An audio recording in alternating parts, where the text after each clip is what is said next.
Hey everyone, this is Dr. Chad Kuntz, and I'm excited for this kind of informational, educational video today that we're putting on.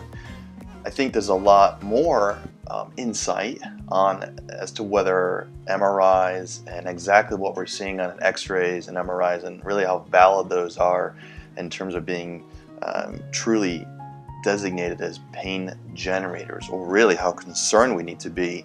And I kind of get asked this question all the time: are neck disc bulges normal?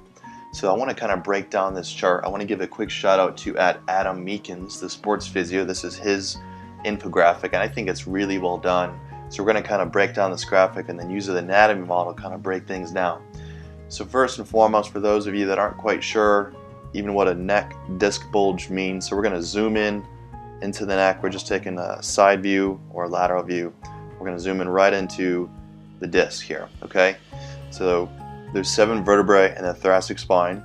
So 1, 2, 3, so on and so forth, all the way down through 7 here. And you've got a disc that sits in between each one of these vertebrae, and the disc kind of act as shock attenuators at some level, and they're actually 70% water. So just to kind of give you a little bit of insight, so that's going to be one disc right in there, okay? And that's a pretty normal, healthy disc on our anatomy model. Now, generally speaking, you can just think about it as a disc that tends to have actually a tear in the back end back here. So let me use a different color. So there's actually, there can be a little bit of a tear in the back end of a disc. What happens is that you can kind of think about it as letting some of the water out, like a dam, putting a little bit of a hole in a dam, and you have some of that water that kind of drips backwards through that hole. And on an MRI, they can actually see this fancy term called desiccation, where it just means that things are kind of drying out. After things start to dry out, instead of the height, so right now we'll just call it, we'll make it simple, we'll call that 5 millimeters. As you get older, and even honestly throughout a day, you can have some level of shrinking of the height because there's so much water. If you put a lot of pressure on it, kind of slightly flattens out like a pancake. So that's kind of what we're looking at when you see a disc bulge on an MRI. So now the question is, Chad, is this bad? Is this normal? Can I still work out with this? Can I still read? Am I going to have that hump in my neck as I get older?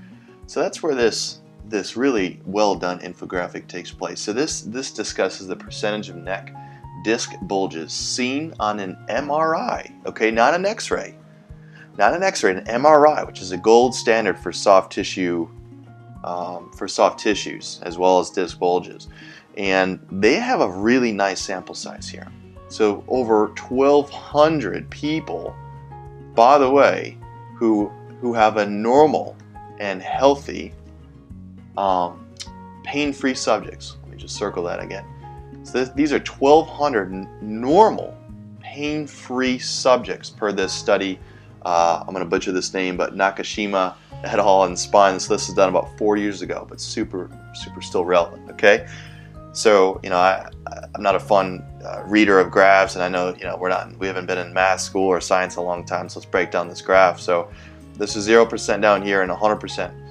This would mean 100% of people have disc bulges, and this means none. Okay, so our first kind of layer here are 20-year-olds. You're 20 years old, and in this study, if you're a male, this looks to be around 80% of people have a disc bulge. Females, just in this study, slightly higher, but still right around 80. You get into your 30s, we're definitely right around 80 years old now. You see this? You get into your 40s, you're actually above 80. You get into your 50s, you're closer to 90, right? Maybe 95. And 60s and 70s, it continues to be really high. So again, people, it's hard for me to put a lot of validity in the fact that you're having pain in your neck and that it's due to a disc bulge, because it's so common. And it's common in people who have no pain.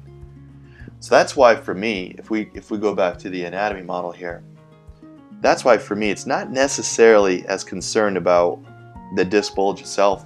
It's more of how you're moving, how you're coordinating, what you're doing on a daily basis, how you're exercising, right? What the relationship is to your neck muscles and even to your shoulder. A lot of times with neck pain, there's some shoulder dysfunction, what have you. So I did want to just kind of break down this chart because you might see some information like this from time to time, but I wanted to break it down because I don't think a lot of my clients even understand what it means when we start going through this information. So I've got one coming up for the back soon, so keep your eyes peeled on that. Let me know if there's any questions on this stuff because I know it can come off quite complex.